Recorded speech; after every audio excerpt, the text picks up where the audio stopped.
Y seguimos.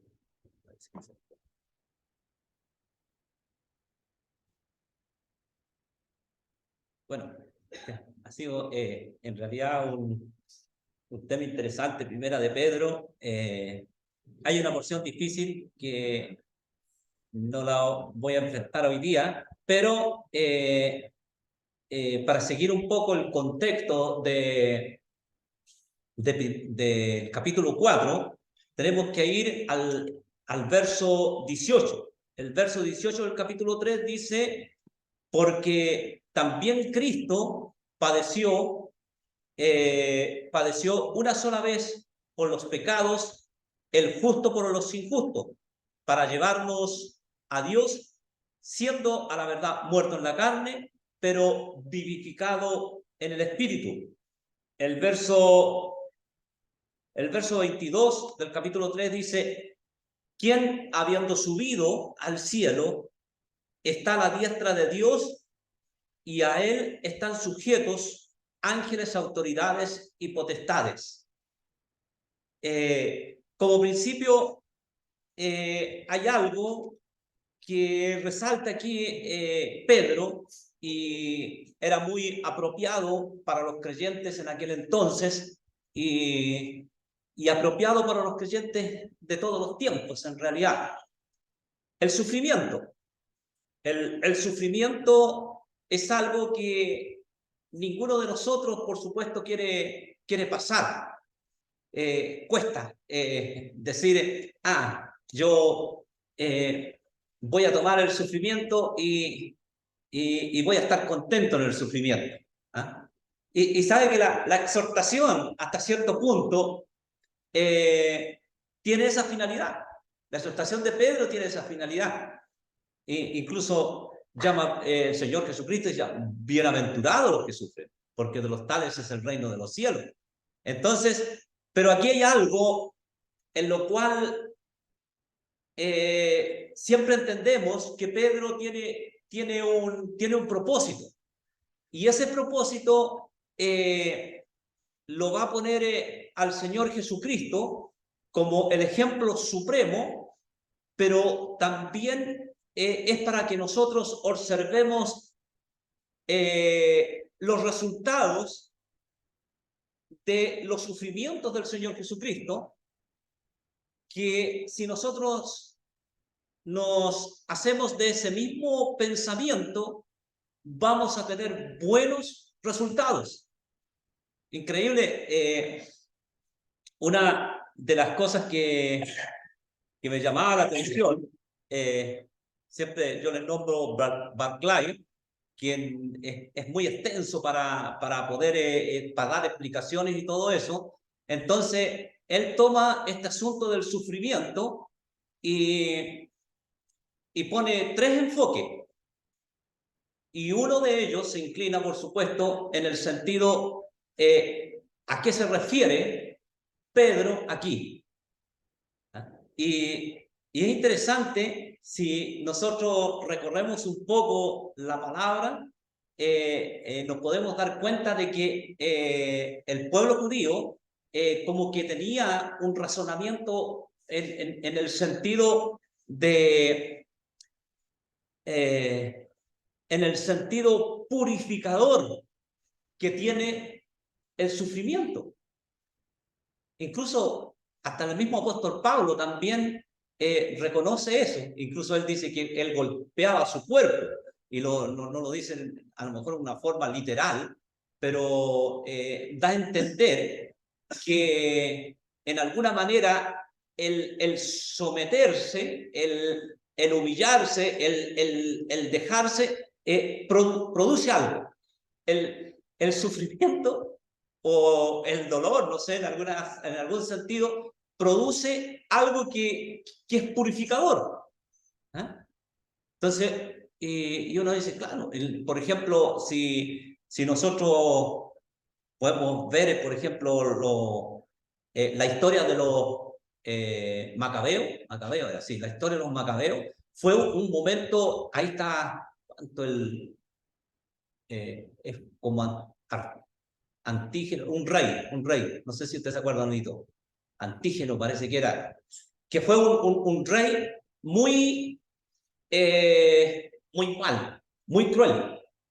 Fue muy cruel en el tiempo de los macabeos y ahí fueron sufrimientos, pero terribles, terribles sufrimientos. Pues se cuentan cosas como, por ejemplo, de hombres que los ponían en una parrilla, ¿eh? Amarrados en una parrilla, asar prácticamente. Y grandes sufrimientos físicos que hicieron pasar. Pues ese fue el rey que también ofreció un cerdo en el templo, en el altar. Entonces, era un rey muy cruel.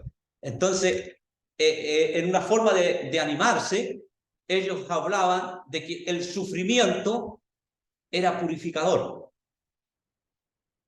Entonces, y uno le llama la atención porque el verso 1 del capítulo 4 dice, puesto que Cristo ha padecido por nosotros en la carne, vosotros también armaos del mismo pensamiento, pues quien ha padecido en la carne terminó con el pecado. Y uno quiere entender esa porción de las Escrituras en ese sentido o en ese enfoque, y la verdad de las cosas que si bien tiene un sentido, no es lo que Pedro aquí quiere decir, sino que Pedro está hablando de una identificación. Lo mismo que vimos hasta cierto punto en segunda de Timoteo, es una identificación con la obra de Cristo. Y es interesante que todo tiene una relación. ¿Por qué? Porque la identificación con la obra de Cristo, ¿qué nos dice la palabra? Aquel que quiere vivir piadosamente sufrirá persecución. Entonces, inmediatamente sabemos que el creyente, cuando quiere vivir o determina vivir conforme a la voluntad del Señor, va a producir rechazo en el mundo. El mundo no quiere vivir piadosamente, no quiere vivir en santidad.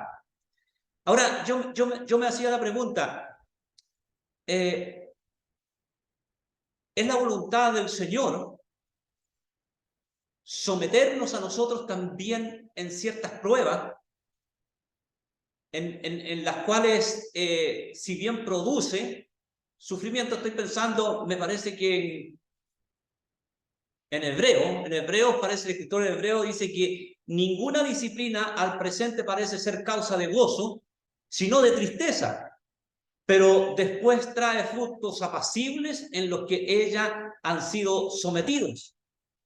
Entonces, dentro de ese pensamiento, bueno, él también dice que el Señor disciplina o castiga a todo aquel que recibe por hijo. Entonces, dentro de eso también hay un propósito. Hay un propósito de una disciplina. Acuerde que siempre nosotros repetimos, aquel que comenzó la buena obra en vosotros la va a finalizar hasta el día de Jesucristo.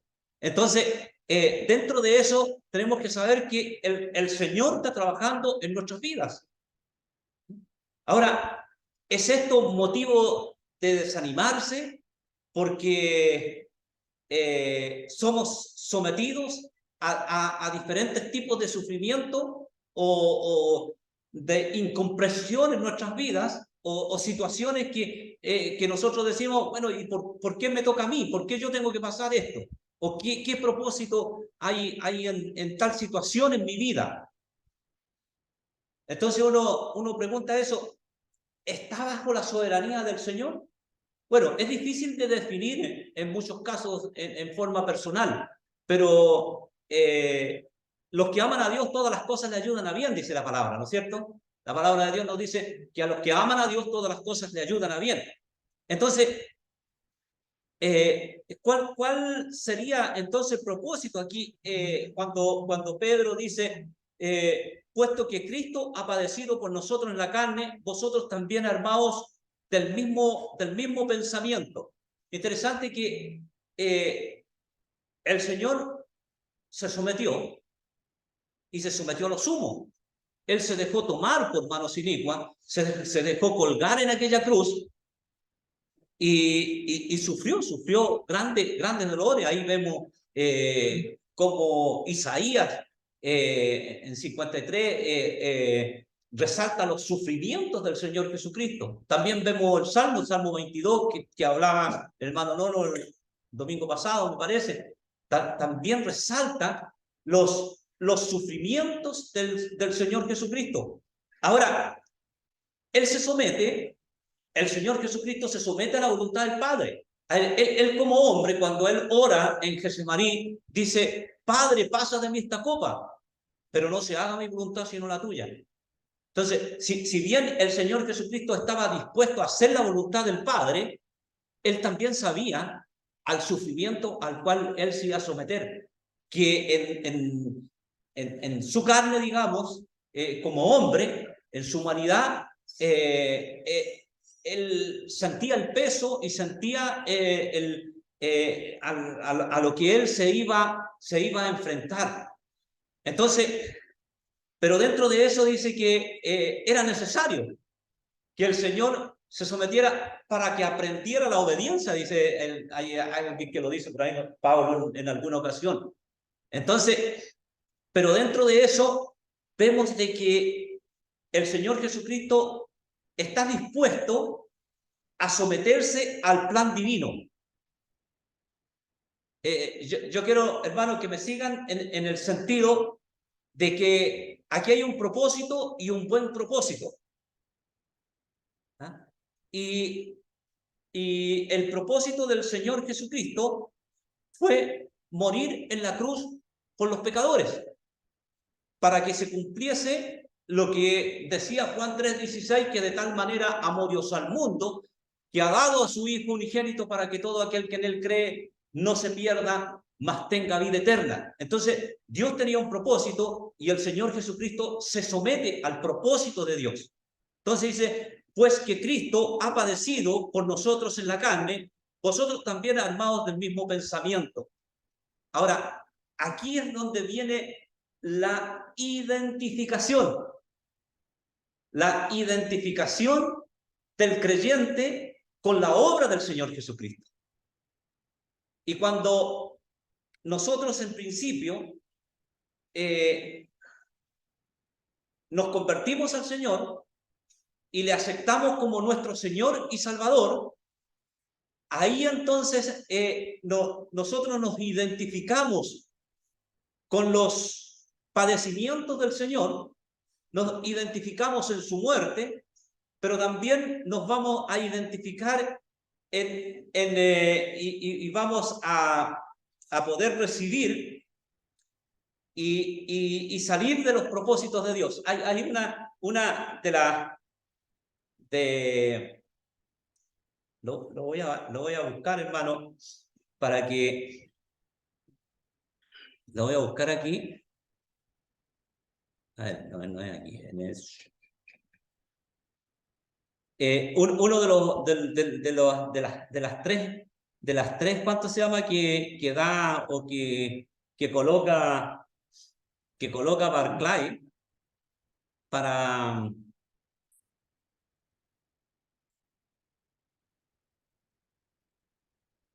Bueno, tiene que ser ahí. Ahí. Coloco unas letras azules, a ver si salen para acá. Ay, que yo no las tenía. Aquí dice, ¿no? Dice, hay una línea firme en el pensamiento judío de que el sufrimiento es en sí un gran purificador. Era lo que yo les decía recién. En el Apocalipsis de Baruch, ¿quién sabe del Apocalipsis de Baruch? El escritor hablando de las experiencias del pueblo de Israel dice, así que entonces fueron castigados para ser santificados. No voy a leer toda esa parte, pero me llama la atención esta otra parte donde, a ver si me pasé la segunda. Ahí está la segunda. Aquí hay un tal Big cree que Pedro está hablando en términos de la experiencia que tuvo su pueblo de sufrir por la fe cristiana. Lo expresa como sigue. el que ha sufrido en humildad y en temor, el que ha soportado todo lo que la persecución puede producirle antes de que asociarse con los malos caminos, se puede confiar que obrará íntegramente. Es manifiesto que la tentación no tiene poder sobre él. Este concepto me llama también la atención en el sentido de que cuando, bueno, llevémoslo por ejemplo a una figura de aquel que hace ejercicio, ¿no? O de aquel que fortalece su cuerpo para un propósito. Llega un momento de que no se fatiga, ¿eh? No flaquea en cierta situación. Por ejemplo, veamos los mismos futbolistas, ¿no?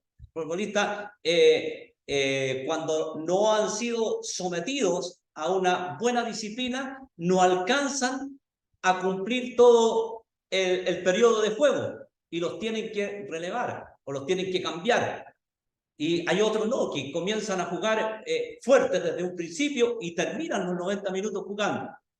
Ahora, eso hasta cierto punto es lo que quiere decir aquí en esta segunda parte. Ahí, en el sentido de que aquel que ha sido sometido a tentación y ha resistido la tentación, después esa misma tentación ya le va a ser más fácil sobrellevarla.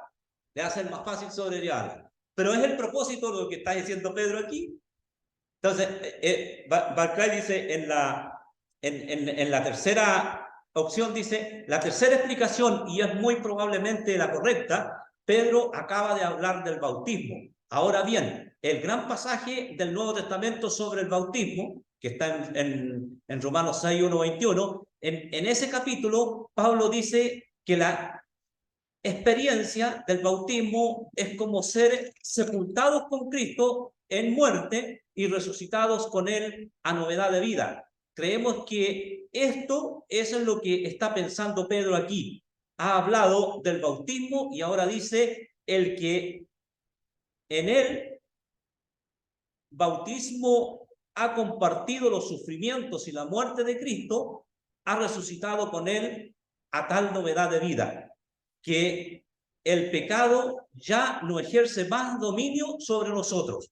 Entonces, esta es una tremenda verdad.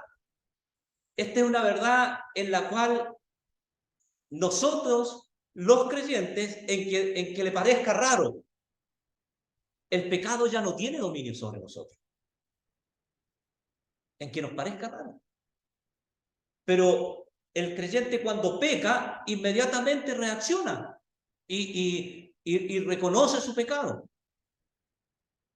Entonces, esta identificación, que es importante, esta identificación con la obra de Cristo, con los sufrimientos de Cristo, tiene relación con lo que dice Romanos 6, 1 al 23, con la relación del bautismo, porque venía hablando del bautismo también, y aquí podemos entender por qué Pedro, hablando de los sufrimientos, enfoca esto que es tan contradiccial para nosotros, en el sentido de poder entender por qué coloca este asunto del bautismo y por qué fue bautizado y los que fueron bautizados, y pone a Noé que entraron en el arca y todo eso.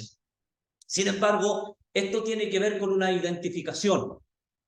Hermano, en el sentido, digamos, espiritual, la identificación con Cristo, el hecho de que nos identificamos con su muerte y reconocemos que Él murió por nuestros pecados, hay una identificación en el sentido de que morimos para el mundo y resucitamos para Dios.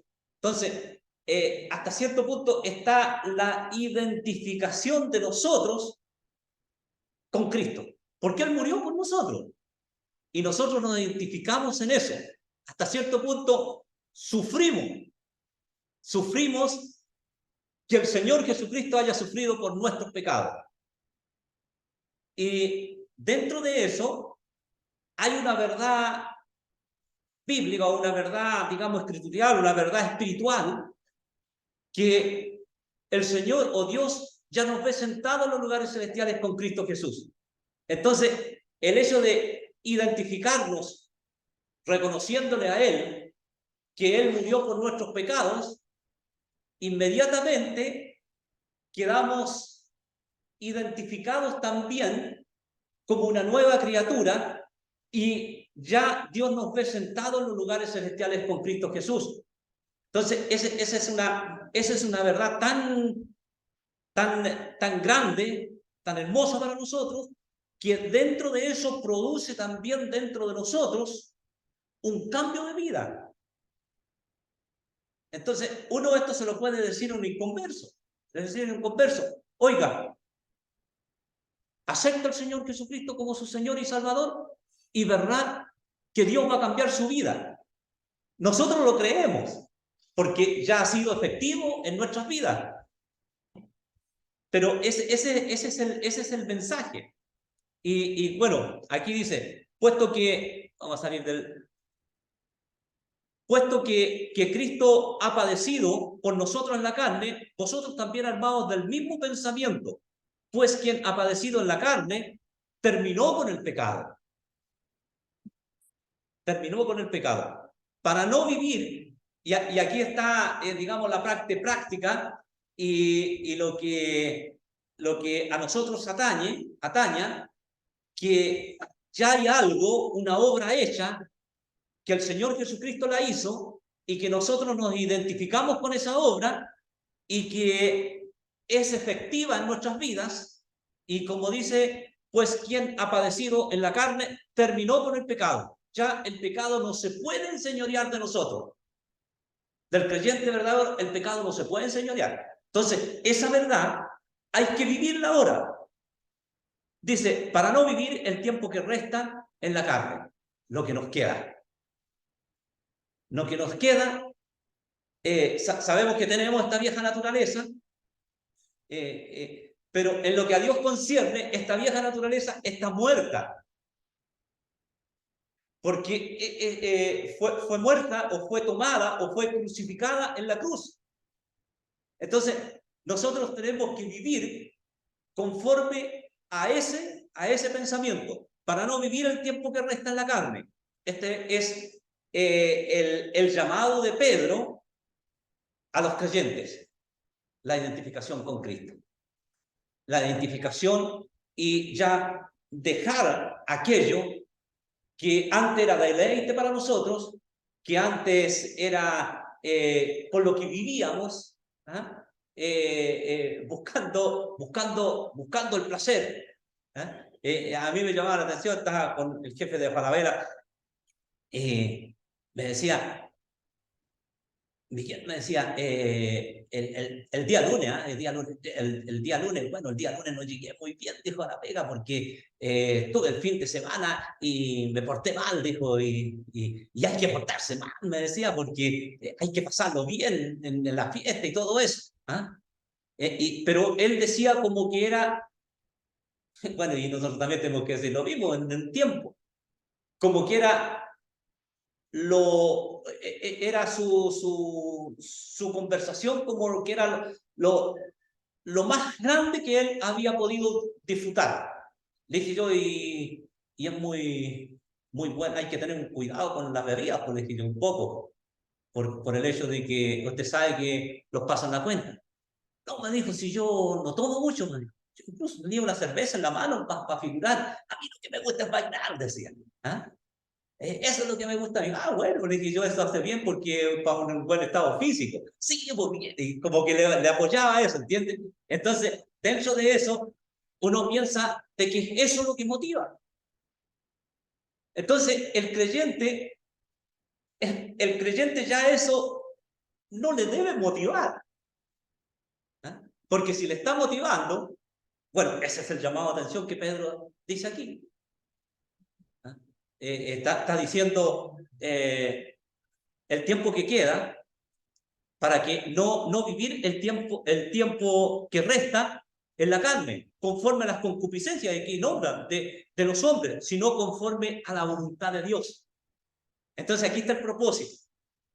Y ese propósito, hermano, téngalo por cierto, de que no va a ser defraudado vivir conforme a la voluntad de Dios. Nos cuesta, ¿no es cierto? Porque está esta vieja carne, está la debilidad, pero es el buen propósito y que trae buenos resultados, que trae resultados favorables. Y tenemos como ejemplo el Señor Jesucristo, que cuando el Señor Jesucristo padeció muerte y muerte de cruz, Él ahora está sentado en los lugares celestiales con Cristo Jesús. Perdón, a la diestra del Padre. ¿Cierto? Entonces, vemos al Señor Jesucristo como el triunfante, como aquel que triunfó sobre el sufrimiento, sobre la muerte, sobre todo, Él triunfó y Él se sometió, sí, se sometió. Fue humillado, sí fue humillado. Pero Dios mismo le ensalzó, Dios mismo le levantó. Entonces, dice, para no vivir el tiempo que resta en la carne conforme a las concupiscencias de los hombres, sino conforme a la voluntad de Dios. Bueno, y aquí dice, baste ya el tiempo pasado, aquello que tuvimos en nuestra vida de inconverso. Y baste ya, a lo mejor le están diciendo los creyentes también, aquellos que todavía no se han sometido, no han tomado la iniciativa de rechazar lo carnal, lo terrenal, porque es una iniciativa que el creyente tiene que tomar también. Y Dios está trabajando en nuestras vidas. Tenemos todas las herramientas para vivir como cristianos. Tenemos el Espíritu Santo que mora en nuestros corazones, tenemos la palabra de Dios que nos exhorta y tenemos las bendiciones eternas, tenemos Dios que nos cuida, que se preocupa de nosotros. Entonces, baste ya el tiempo pasado para haber hecho lo que agrada a los gentiles, andando en lascivias, concupiscencias, embriagueces, orgías, disipaciones y abominables idolatrías. Y uno ve estas tremendas palabrotas que eran muy comunes en nuestra vida de inconverso.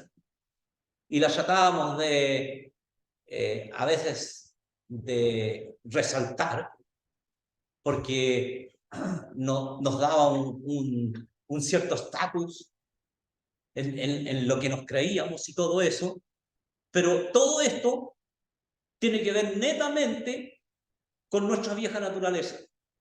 Tiene que ver netamente con lo que es el ego, con lo que a mí me satisface, con lo que yo quiero vivir. Y sin embargo, estas cosas para el creyente, para aquel que recibió al Señor Jesucristo como Señor y Salvador, son cosas que pasaron y cosas que tienen malas consecuencias, malos resultados. Entonces, ¿para qué seguir insistiendo? Si se nos ha ofrecido, se nos ha dado algo que es infinitamente mejor, que nos va a traer muchos resultados. Uno habla y dice, oiga, y a veces el inconverso trata de ponerlo en duda. Y dice, oiga, ¿y para qué tanto restringirse? ¿Para qué? Supongamos que no es verdad lo que creyó. Pero sabe ahí una cosa. Sabemos que no es así, porque fiel es aquel que prometió. Pero más de eso, la vida cristiana es una linda vida, que vale la pena vivirla, aunque no hubiese esperanza. Porque es mejor que malgastar nuestra vida, donde tarde o temprano nos van a pasar la cuenta. Entonces, aquí dice, basta ya el tiempo pasado para haber hecho lo que agrada a los gentiles, andando en lapsillas, concupiscencias, embriagueces, orgías, disipaciones y abominables idolatría. A estos les parece cosa extraña, y aquí está la relación que nosotros tenemos con los que nos codiamos día a día. Entonces, eso es también un llamado a parar las antenas, porque tenemos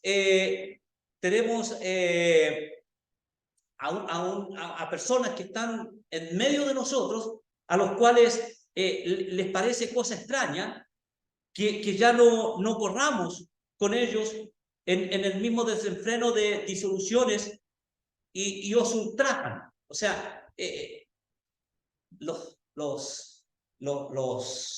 despojan, por así decirlo, los quitan. ¿Ah? Si no vais conmigo, ya, no soy más mi amigo. Y diferentes tipos de cosas.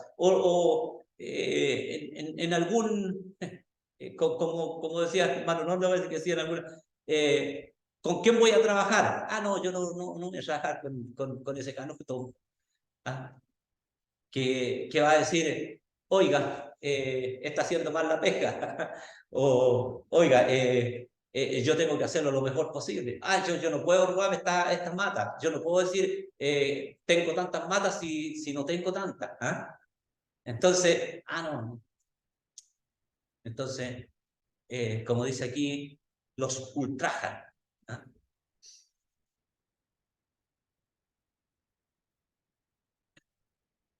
Vamos a ver si nos tira algo la palabra. No nos tiró nada. Ahí sí. Aquí está la red. Ahí está. Despreciar o tratar con desvío a alguien. Ese es ultrajar, ¿no?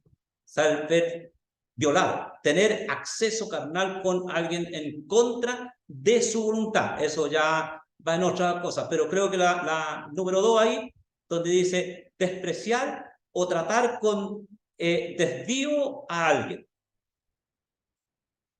O sea, ahí uno puede entender la palabra según en su contexto. En este contexto es eso. Los ultrajan, los tratan con desvío.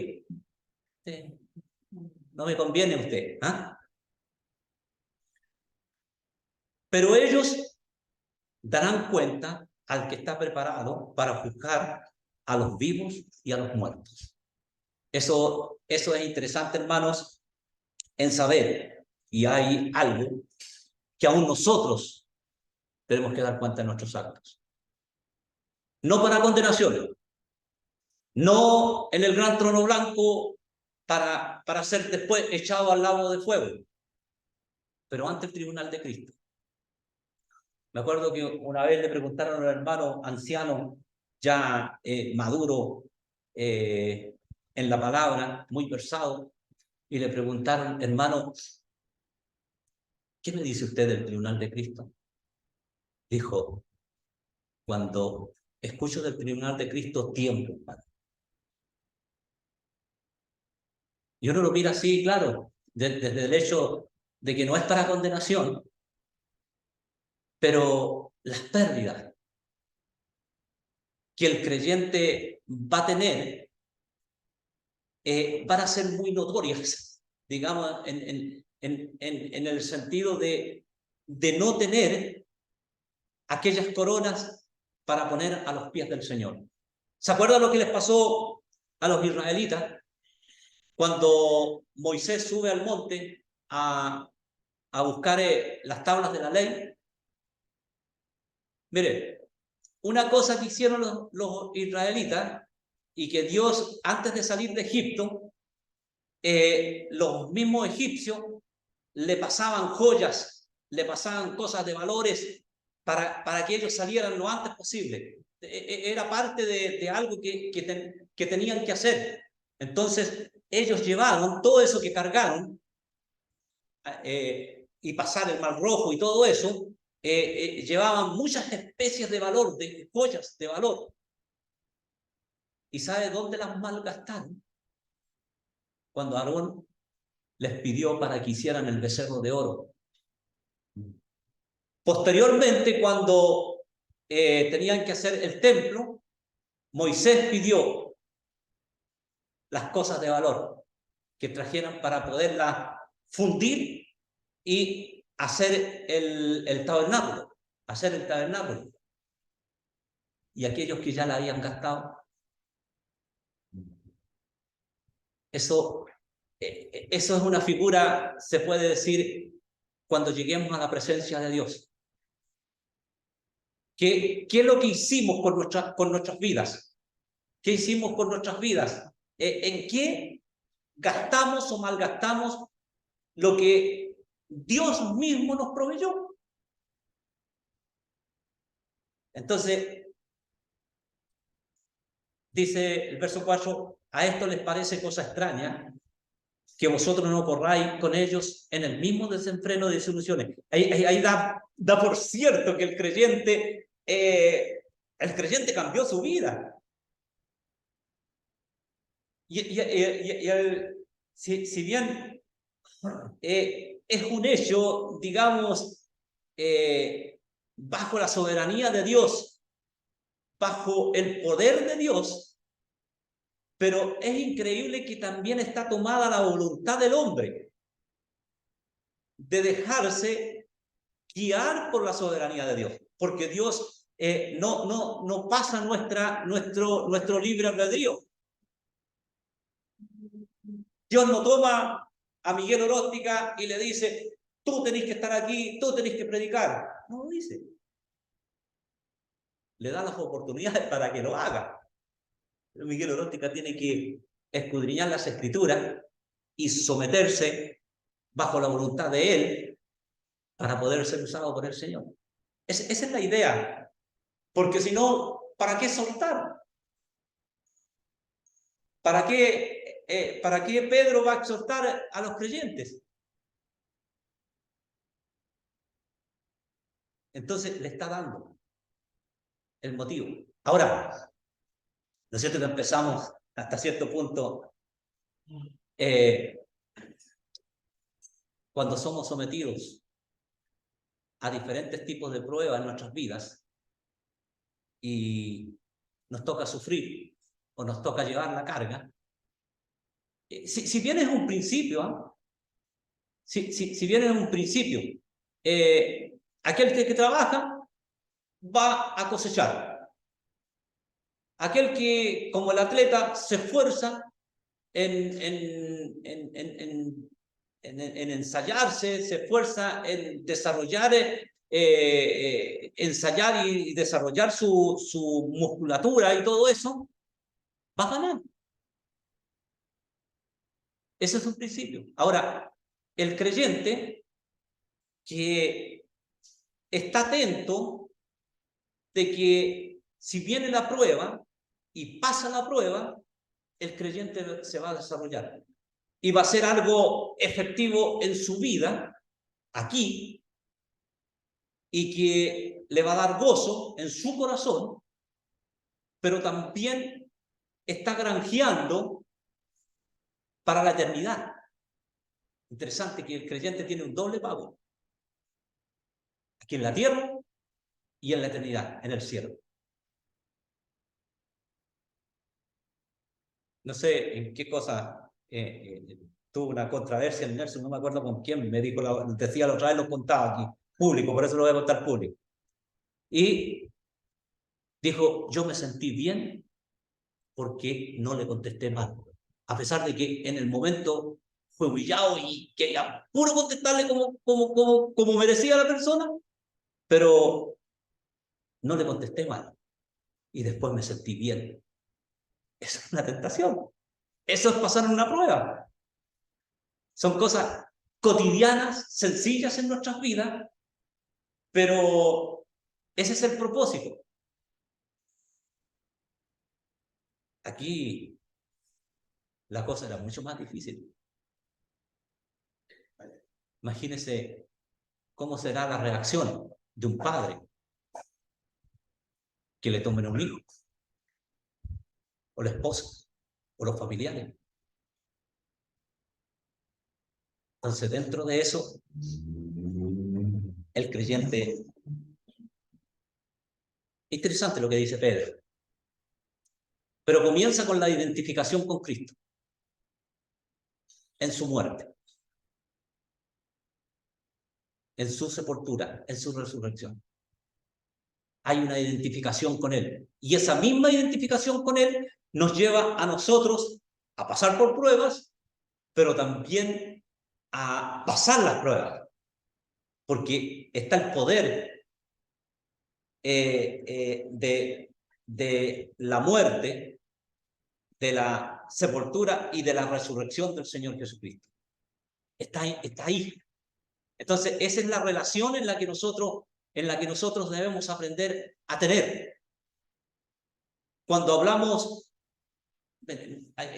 la religión popular tiene ahí un crucifijo, una cruz, donde está colgado y ponen un hombre ahí, o qué sé yo, la estatua de un hombre en sufrimiento. No es ese sufrimiento. No es la forma de graficarlo. Porque en lo que se refiere al Señor Jesucristo, fue su voluntad de someterse. Él se sometió bajo su voluntad, porque Él dijo, yo pongo mi vida por mi propia voluntad, nadie me la toma. Tengo poder para tomarla, tengo poder para ponerla y para volverla a tomar. Y por mi propia voluntad la coloco. Entonces, ahí esa es la identificación con Cristo. Él se entrega en la cruz a morir por los pecados de nosotros, pero se entrega a la voluntad de Dios. Porque que le dijo al Señor, Padre, pasa de mí esta copa, pero no se haga mi voluntad sino la tuya. Entonces Él se entrega a la voluntad de Dios. Y eso es lo que nosotros tenemos que identificarlo también, entregarnos a la voluntad de Dios. Y al entregarlo a la voluntad de Dios, hay sufrimiento, pero hay poder. Pero también, posteriormente, hay triunfo. Porque el Señor Jesucristo triunfó. Y hay vida eterna. Y hay esperanza y gozo en nuestros corazones. Bueno, que el Señor así bendiga su palabra. Oremos, hermanos. Padre nuestro que estás en los cielos, estamos agradecidos porque podemos gozarnos así, nuestro Padre Celestial, en la presentación de tu palabra, en el sentido de que esta enseñanza que Pedro nos da, nuestro Padre, el identificarnos con la persona del Señor Jesucristo. Y si bien pensamos en los sufrimientos que no nos gustan, pero sabemos, nuestro Padre Celestial, que en tu soberana voluntad el sufrimiento es para edificación, el sufrimiento es para crecer, el sufrimiento tiene que ver con la identificación con la persona del Señor Jesucristo, pero también, nuestro Padre Celestial, resucitaremos en novedad de vida, donde estaremos en tu presencia para siempre jamás, para gozarnos, nuestro Padre Celestial, eternamente, ya sin relación con el pecado. Te confesamos, nuestro Padre Celestial, que nos cuesta someter nuestro cuerpo a tu soberana voluntad, porque está en nuestros miembros esta ley que se opone a lo tuyo, nuestro Padre Celestial. Pero sabemos también de que está el poder, sabemos de que está tu palabra que nos guía y que está el consejo oportuno que escuchamos a diario, nuestro Padre, y te pedimos, nuestro Padre Celestial, que aprendamos a gozarnos aún en las tribulaciones, a gozarnos, nuestro Padre Celestial, en las dificultades, reconociendo así de que tu palabra es viva y es eficaz, y es como espada de dos filos que penetra hasta lo profundo de nuestros corazones. Gracias, Padre amante, queremos descansar en el nombre del Señor Jesucristo. Amén. Amén.